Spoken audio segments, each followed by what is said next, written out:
Hello everyone, welcome to W Scoop Tech. Myself Deep और हम लोग पढ़ रहे हैं सी प्रोग्रामिंग। फ्रेंड्स, आज के इस वीडियो हम लोग बात करेंगे कि भाई प्रिंटफ फंक्शन और स्कैनफ फंक्शन रिटर्न क्या करते हैं। दोस्तों, अभी हम लोग हाल ही में फंक्शन पढ़े हैं, ठीक है। तो ये जो फंक्शंस है, काम करने के बाद में कुछ ना कुछ रिटर्न करते हैं। तो अभी तक तो हमने जो भी रिटर्न सीखा है वो हमने खुद के यूजर डिफाइंड फंक्शन के साथ में सीखा है। अब हम लोग बात कर रहे हैं कि स्कैनफ और प्रिंटफ फंक्शन भी क्या रिटर्न करते हैं, इसका भी पता होना चाहिए।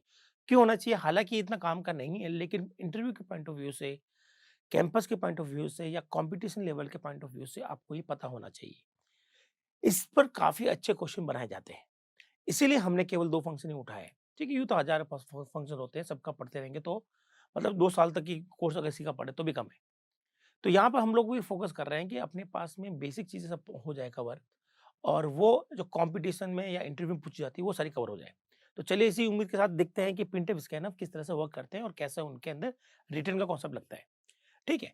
तो दोस्तों, यहाँ पे एक मैंने प्रोग्राम लिख रहा हूँ मैं, वॉइड मेन। ठीक है, पहले हम लोग बात करेंगे प्रिंटफ की। ठीक है, तो ये होता ही है कि आपने लिखा है प्रिंटफ और यहाँ आपने लिखा है हेलो। क्या लिखा दोस्तों? Printf hello. तो प्रिंटफ करता क्या है? प्रिंटफ जैसे ही अपना काम करेगा तो वो हेलो प्रिंट कर देगा आउटपुट पर। तो 1 2 3 4 5, इसने 5 लेटर प्रिंट किए। ठीक है, तो प्रिंटफ क्या करता है? पांचों लेटर को क्या कर देगा? रिटर्न कर देगा। बोलेगा भैया मैंने 5 लेटर प्रिंट कर दिए। तो ये वापस आपको एक इंटीजर नंबर देके जाएगा, और इंटीजर नंबर क्या बताएगा ये आपको? Number of character. क्या दिखाएगा ये आपको? ये दिखाएगा नंबर ऑफ कैरेक्टर, कि उसने कितने कैरेक्टर को प्रिंट किया है। ठीक है, तो इंटीजर फंक्शन क्या लौटाता है? एक नंबर ऑफ कैरेक्टर लौटाता है। इसका मतलब ये है कि अगर मैं इस प्रोग्राम को इस तरह से लिखूं, ठीक है, यहां लिखता हूं मैं प्रिंटफ, यहां लिखा मैंने हेलो। ठीक है, तो होगा क्या दोस्तों? यहाँ पे जब आपने लिखा प्रिंटफ, तो आप जानते हो कि प्रिंटफ के अंदर जो भी सबसे पहले यहाँ पर चूज भी है, चाहे अगर 2+3 लिखा हो तो पहले वो सोल्व होता है, चाहे आपने यहाँ पे प्रिंटफ ही क्यों नहीं लिखा, पहले ये सोल्व होता है। उसके बाद में हम लोग यहाँ पर ये वाला जो पोर्शन है कन्वर्ट स्पेसिफायर वाला, वो सोल्व होता है। तो क्या होगा यहाँ पर इस क्वेश्चन के अंदर? सबसे पहले प्रिंटफ जो है वो रन होगा। रन होने के बाद में उसने क्या प्रिंट कर दिया? हेलो 1 2 3। और जैसे ही अपना काम कर लेता है, जैसा आप समझे कि यहाँ से ये समझ ले ये प्रिंटफ है, तो यहाँ से आपने प्रिंटफ कॉल किया, इसने जो भी प्रिंट करना पकड़ दिया, और वापस उसने लौटाया 5। क्या लौटाया? 5। तो ये लाइन अब हट जाएगी, इसकी जगह इसका रिटर्न आ जाएगा 5। और क्योंकि 5 को पढ़ने के लिए हम लोग डी लगा रहे हैं, तो आंसर हमारा क्या आएगा? 5। इसका मतलब आपको दिखाई क्या देगा? ये हेलो 5। ठीक है दोस्तों? तो इस तरह से हम लोग कहते हैं कि प्रिंटफ क्या रिटर्न करता है कि उसने कितने कैरेक्टर प्रिंट किए। चलिए 1 2 एग्जांपल और देख लेते हैं इसके हम लोग। सपोज करो आपने ऐसा लिखा हो, आपने यहाँ ले लिया इंटीजर ए इक्वल टू 100। ठीक है, और आपने यहाँ लिख दिया प्रिंटफ,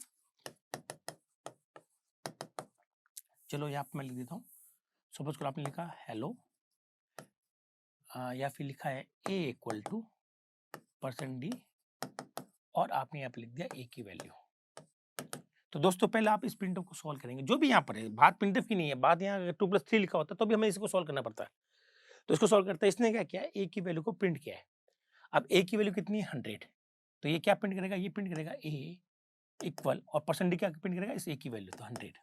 तो देखें दोस्तों, इस प्रिंटफ ने, इस वाले प्रिंटफ ने क्या क्या प्रिंट किया है? 1 2 3 4 5। तो 5 कैरेक्टर प्रिंट किया उसने। तो अल्टीमेटली यहाँ पर आप ये समझिए कि ये हमारा प्रिंटफ है, यहाँ से प्रिंटफ कॉल किया, प्रिंटफ ने जो भी काम करना कर दिया, और वापस क्या लौटा दिया उसने? नंबर ऑफ कैरेक्टर, भाई कितने कैरेक्टर प्रिंट किए, तो उसने लौटा दिया 5। तो अल्टीमेटली इस पूरे की जगह ये हट जाएगा, और इंटरनली यहाँ पर क्या आ जाएगा? 5। और फिर आपने इस 5 को इस % की हेल्प से प्रिंट कर दिया, तो आपके पास में आउटपुट क्या आएगा? ए इक्वल टू 1005। ठीक है, तो इस तरह का आउटपुट आएगा। तो इस तरह से आप कर सकते हैं, और आप चाहें तो ऐसा भी कर सकते हैं। अगर मैं आपको थोड़ा-सा ईज़ी वे में बताऊँ, ये तो कैंपस में क्वेश्चन आते हैं, इसलिए मैंने आपको ये बताया था। वरना आप लोग इसको ऐसा भी सीख सकते हैं, वॉइड मेन, और आपने ए ले लिया, ए इक्वल टू आपने लिख दिया प्रिंटफ, और यहाँ आपने लिख दिया, सपोज़ करो आप लिखे HELLO हेलो बैकस्लैश n, और यहाँ लिख दिया इंडिया। ठीक है, और लास्ट में आकर आपने देखा कि भैया प्रिंटफ को जो भी ए की वैल्यूज को हम लोग प्रिंट कर देते हैं। ठीक है, ये हमारा प्रोग्राम बन गया। नीचे हमारा रिटर्न 0 तो है यही है, और ये हमारा खत्म हो गया। अब देखें कि सबसे पहले यहाँ से हमारा प्रिंटफ फंक्शन ये रहा, यहाँ से हमने प्रिंटफ को कॉल किया और ये पैरामीटर भेज दिया। अब इस प्रिंटफ ने क्या किया, इसकी वर्किंग क्या है, इसने प्रिंट कर दिया 1 2 3 4 5 और ये छठा ये रहा, छठा एंटर, सातवां 8 9 10 और 11। ठीक है, तो उसने टोटल 11 करेक्टर प्रिंट किए, 1 2 3 4 5 और 6 वाला जो नीचे आ गया, फिर 7 8 9 10 11, तो यहाँ पे 11 करेक्टर प्रिंट हो गए। तो अल्टीमेटली ये जो भी अपना काम करेगा उसके बाद में क्या लौटा देगा उसको 11, तो ये हट जाएगा और उसका 11 आ गया, तो ये पड़ा जाएगा a इक्वल टू 11, मतलब एक के अंदर 11 आ गया, तो इसने क्या प्रिंट करना है, इसको प्रिंट करना है 11, तो ये प्रिंट कर देगा 11। तो आई होप आपको ये पूरा समझ में आ गया होगा कि स्कैनफ प्रिंटफ किस तरह से रिटर्न करता है, उसको हम लोग किस तरह से प्रोग्राम बना सकते हैं। चलिए अब इसी तरह से हम लोग स्कैनफ की बात कर लेते हैं। स्कैनफ क्या रिटर्न करता है, ठीक है, तो प्रिंटफ रिटर्न करता है नंबर ऑफ करेक्टर जितने उसने प्रिंट किए, और स्कैनफ रिटर्न करता है नंबर ऑफ सक्सेसफुल इनपुट। इसका क्या मतलब है, चले ये भी हम लोग देख लेते हैं। तो हम लोग एक प्रोग्राम बनाते हैं, ये हमारा मेन हो गया, लास्ट में हमें लिखना है रिटर्न 0, ठीक है, और यहाँ पर हमने स्कैनफ लेना है, तो यहाँ पे एक वेरिएबल ले लेता हूँ a, ठीक है, और a इक्वल टू लिखता हूँ स्कैनफ, और आपने यहाँ लिख दिया %। चलो यहाँ पर हम लोग दो ले लेते हैं b और c, तो आपने यहाँ पर स्कैनफ लिख दिया b और c, तो आप b और c में इनपुट मांग रहे हैं, ठीक है, तो यहाँ पर आपने एंटर की वैल्यू सपोज करो आपने लिखा 25 एंटर और 35 और एंटर। जब आप ये स्कैनफ चलेगा तो आपसे ब्लैक वाले स्क्रीन पर जो कंसोल स्क्रीन होगी आपने ये माला इनपुट डाल दिया, तो 25 जो है वो ये %d 25 को उठाएगा और किस में डाल देगा, b में डाल देगा, तो b की वैल्यू कितनी होगी दोस्तों 25 हो गई। फिर ये जो है %d ये इस नेक्स्ट वाले इनपुट को उठाएगा 35 को और किस में डाल देगा, c में, तो c की वैल्यू कितनी हो गई 35। इसका मतलब है कि इस स्कैनफ ने कितने सक्सेसफुल इनपुट लिए, 2, तो हमारे a में क्या आ जाएगा 2, तो a की वैल्यू हो गई है 2। तो जब अगर हम लोग a को प्रिंट करें प्रिंट ऑफ a, तो हमें आंसर मिलेगा 2, क्या मिलेगा दोस्तों 2 मिलेगा। अब आप कह रहे हो ठीक है सर ये मान लिया सक्सेसफुल इनपुट है, अनसक्सेसफुल इनपुट क्या होते हैं, चलो मैं आपको वो भी बता देता हूँ कि अनसक्सेसफुल इनपुट कैसे होते हैं। सपोज करो आपने यहाँ पे लिख दिया %d x और %d, ठीक है, इस तरह से कुछ लिख दिया, इसका मतलब आपको इसी फॉर्मेट में इनपुट लेना है, इसी फॉर्मेट में क्या इनपुट लेना है। जैसे आपने लिखा 25, ठीक है, एंटर मारा, फिर आपने x लिख दिया, फिर एंटर मारा और फिर आपने 25 या फिर 35 लिख दिया, तो क्या होगा, सबसे पहले %d इसको उठाया और b में डाल दिया, ठीक है, उसके बाद में x से मैच होगा, ठीक है, आप चाहे तो उसको ऐसे भी डाल सकते हैं इनपुट, ज्यादा आपके लिए इजी रहेगा।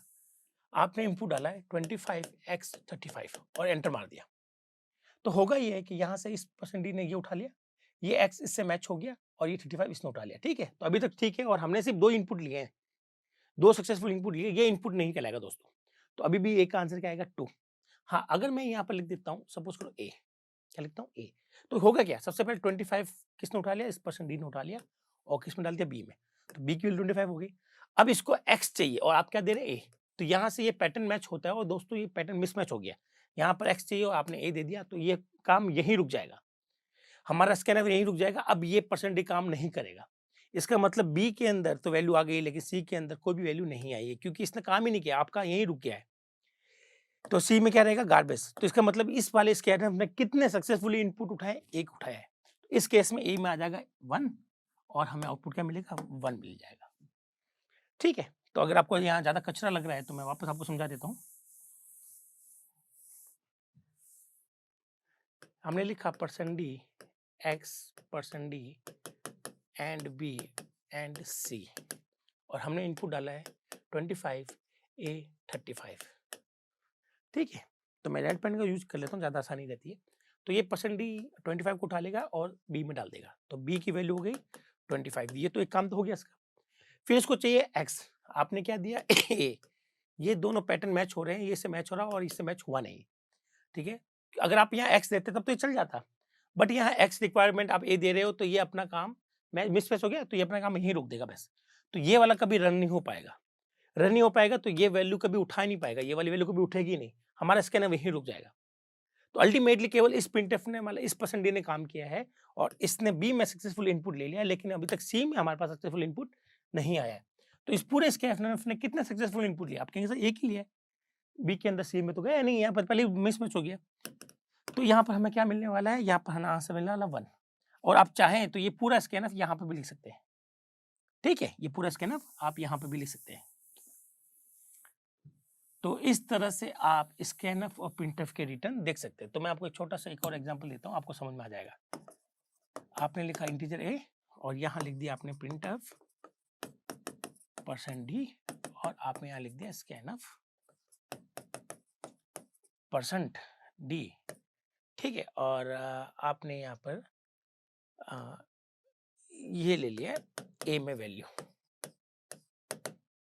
ठीक है। सिंपल सा प्रोग्राम, बहुत सिंपल सा।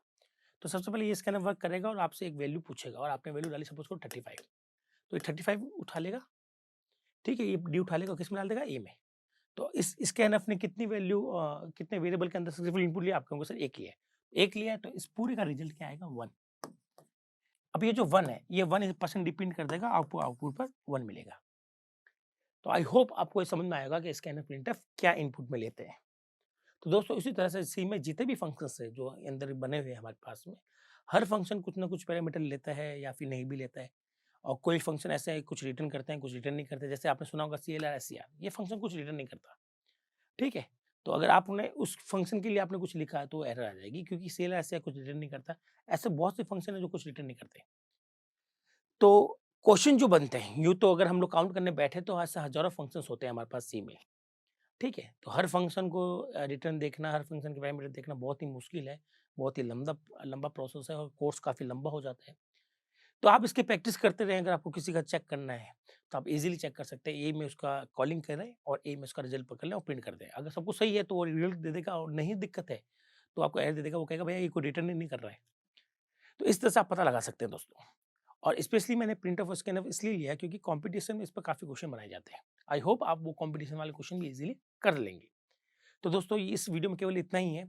जल्दी ही दोबारा मिलते हैं नेक्स्ट वीडियो में, तब तक के लिए थैंक यू।